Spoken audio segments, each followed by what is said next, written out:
بسم اللہ الرحمن الرحیم۔ السلام علیکم ورحمۃ اللہ وبرکاتہ۔ اللہ پاک کے نام سے شروع جو دلوں کے راز بخوبی جانتا ہے۔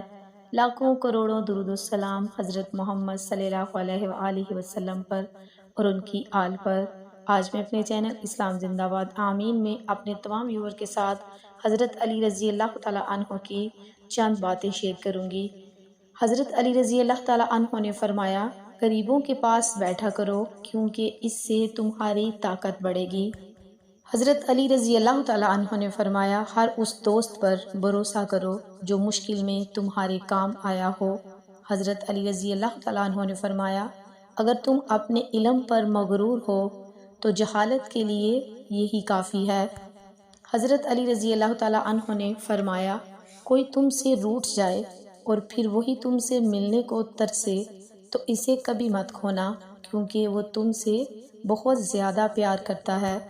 حضرت علی رضی اللہ تعالیٰ عنہ نے فرمایا، کسی کے برے کہہ دینے سے نہ ہم برے ہو جاتے ہیں اور نہ اچھے۔ اپنی زبان سے ہر شخص اپنا ظرف دکھاتا ہے، دوسرے کا عکس نہیں۔ حضرت علی رضی اللہ تعالیٰ عنہ نے فرمایا، تجربہ انسان کو غلط فیصلے سے بچاتا ہے مگر تجربہ غلط فیصلے سے ہی حاصل ہوتا ہے۔ حضرت علی رضی اللہ تعالیٰ عنہ نے فرمایا، لوگوں سے اس طرح گل مل جاؤ کہ اگر مر جاؤ تو وہ تم پر روئیں اور اگر کہیں چلے جائیں تو تمہارے آنے کے منتظر رہیں۔ حضرت علی رضی اللہ تعالیٰ عنہ نے فرمایا، جو حق سے منہ موڑتا ہے وہ تباہ ہو جاتا ہے۔ حضرت علی رضی اللہ تعالیٰ عنہ نے فرمایا، جہاں بھی رہو خدا سے ڈرو، ہمیشہ حق بات کہو اگرچہ تلخ ہو۔ حضرت علی رضی اللہ تعالیٰ عنہ نے فرمایا، تین چیزیں ایمان کو تباہ کر دیتی ہیں۔ نمبر 1 امیروں کی محفل، نمبر 2 عورتوں کی صحبت، نمبر 3 جہلوں سے بحث۔ حضرت علی رضی اللہ تعالیٰ عنہ نے فرمایا، ان لوگوں پر اعتبار کرو جو تمہاری تین باتیں بانپ سکے۔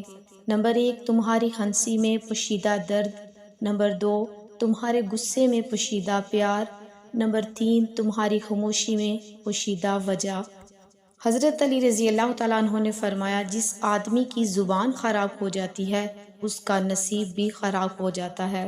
حضرت علی رضی اللہ تعالیٰ عنہ نے فرمایا، کبھی کسی کو دکھ مت دو کیونکہ معافی مانگ لینے پر بھی دل میں درد باقی رہتا ہے، جس طرح دیوار میں سے کیل لگانے پر سوراخ باقی رہتا ہے۔ حضرت علی رضی اللہ تعالیٰ عنہ نے فرمایا، کبھی بھی اپنی جسمانی طاقت اور اپنی دولت پر بھروسہ مت کرنا کیونکہ بیماری اور غریبی آنے میں دیر نہیں لگتی۔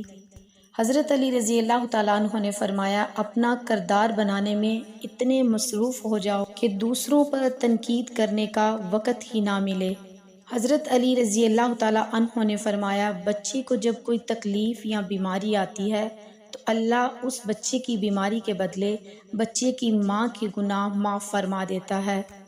حضرت علی رضی اللہ تعالیٰ عنہ نے فرمایا، اپنے دوست کو اتنے ہی راز بتاؤ کہ کل کو اگر وہ تم سے دشمنی پر آمادہ ہو تو تمہیں کوئی نقصان نہ پہنچا سکے۔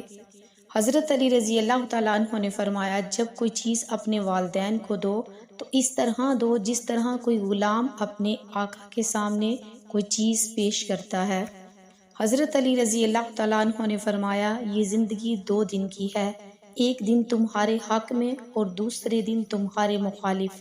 جس دن تمہارے حق میں ہو اس دن غرور مت کرنا اور جس دن تمہارے مخالف ہو اس دن صبر کرنا۔ حضرت علی رضی اللہ تعالیٰ عنہ نے فرمایا، خوش قسمت ہے وہ انسان جس کے لیے کوئی روئے، بد قسمت ہے وہ شخص جس کی وجہ سے کوئی روئے۔ حضرت علی رضی اللہ تعالیٰ عنہ نے فرمایا، کبھی نہ گرنا کمال نہیں مگر گر کے سنبھل جانا کمال ہے۔ حضرت علی رضی اللہ تعالیٰ عنہ نے فرمایا، جب تمہاری مشکلات حد سے بڑھنے لگیں تو سمجھ لو کہ اللہ تمہیں کوئی بلند مقام دینے والا ہے۔ حضرت علی رضی اللہ تعالیٰ عنہ نے فرمایا، ہر شخص کا غم اس کی ہمت کے مطابق ہوتا ہے۔ حضرت علی رضی اللہ تعالیٰ عنہ نے فرمایا، ہر شخص اپنے جیسے ہی کی طرف مائل ہوتا ہے۔ حضرت علی رضی اللہ تعالیٰ عنہ نے فرمایا، اگر کوئی شخص اپنی بھوک مٹانے کے لیے روٹی چوری کرے تو چور کے ہاتھ کاٹنے کی بجائے بادشاہ کے ہاتھ کاٹے جائیں۔ حضرت علی رضی اللہ تعالیٰ عنہ نے کیا خوب فرمایا، برائی کی مثال ایسی ہے جیسے پہاڑ سے نیچے اترنا، ایک قدم اٹھاؤ تو باقی اٹھتے چلے جاتے ہیں، اور اچھائی کی مثال ایسی ہے جیسے پہاڑ پر چڑھنا، ہر قدم پچھلے قدم سے مشکل مگر ہر قدم پر بلندی ملتی ہے۔ حضرت علی رضی اللہ تعالیٰ عنہ نے فرمایا، اگر میری زندگی میں دکھ نہ ہوتے تو میں اپنے رب کے ساتھ دعا کا رشتہ کیسے نبھاتا۔ حضرت علی رضی اللہ تعالیٰ عنہ نے فرمایا، غربت انسان کو اپنے ہی شہر میں اجنبی بنا دیتی ہے۔ حضرت علی رضی اللہ تعالیٰ عنہ نے فرمایا، سب سے زیادہ قابل نفرت وہ شخص ہے جو لوگوں میں عیب تلاش کرتا ہے۔ حضرت علی رضی اللہ تعالیٰ عنہ نے فرمایا، لوگ دو طرح کے ہیں، ایک سخی لیکن ان کے پاس پیسہ نہیں ہوتا، دوسرا مالدار مگر وہ کسی کی حاجت روائی نہیں کرتے۔ حضرت علی رضی اللہ تعالیٰ عنہ نے فرمایا، جب بھی کسی کے ساتھ نیکی کرو تو اسے بھول جایا کرو، جیسے گناہ کرتے وقت اپنے رب کو بھول جاتے ہو۔ حضرت علی رضی اللہ تعالیٰ عنہ نے فرمایا، اگر کوئی تم سے جلتا ہے تو بجائے غصہ ہونے کے ان کی جلن کی قدر کرو، کیونکہ یہی وہ لوگ ہیں جو تمہیں خود سے بہتر سمجھتے ہیں۔ حضرت علی رضی اللہ تعالیٰ عنہ نے کیا خوب فرمایا، جب کوئی دوست تمہیں اپنا راز بتائے تو یہ سمجھ لینا کہ وہ تمہیں اپنی عزت امانت دیتا ہے، اس میں کبھی بھی خیانت مت کرنا۔ حضرت علی رضی اللہ تعالیٰ عنہ نے فرمایا، تنگ دستی میں سخاوت کرنا، غصے میں سچ بولنا اور طاقت ہوتے ہوئے معاف کرنا بہترین نیکی ہے۔ حضرت علی رضی اللہ تعالیٰ عنہ نے فرمایا، یہ دنیا بھی کتنی عجیب ہے، ایماندار کو بے وقوف، بے ایمان کو عقل مند اور بے حیا کو خوبصورت کہتی ہے۔ حضرت علی رضی اللہ تعالیٰ عنہ نے فرمایا، جس نے اپنی پریشانیوں کو لوگوں پر ظاہر کیا تو وہ اپنی ذلت پر راضی ہو گیا۔ حضرت علی رضی اللہ تعالیٰ عنہ نے کیا خوب فرمایا، مجھے مایوس ہونے والے شخص پر تعجب ہوتا ہے جبکہ اس کے پاس استغفار کی قوت موجود ہو۔ حضرت علی رضی اللہ تعالیٰ عنہ نے فرمایا، دوست کو دولت کی نگاہ سے مت دیکھو، وفا کرنے والے دوست اکثر غریب ہوتے ہیں۔ ویڈیو اچھی لگے تو اس کو لائک کریں، چینل کو سبسکرائب کریں اور صدقہ جاریہ کی نیت سے دوسروں کو شیئر کریں۔ جزاک اللہ خیرہ۔ اللہ حافظ۔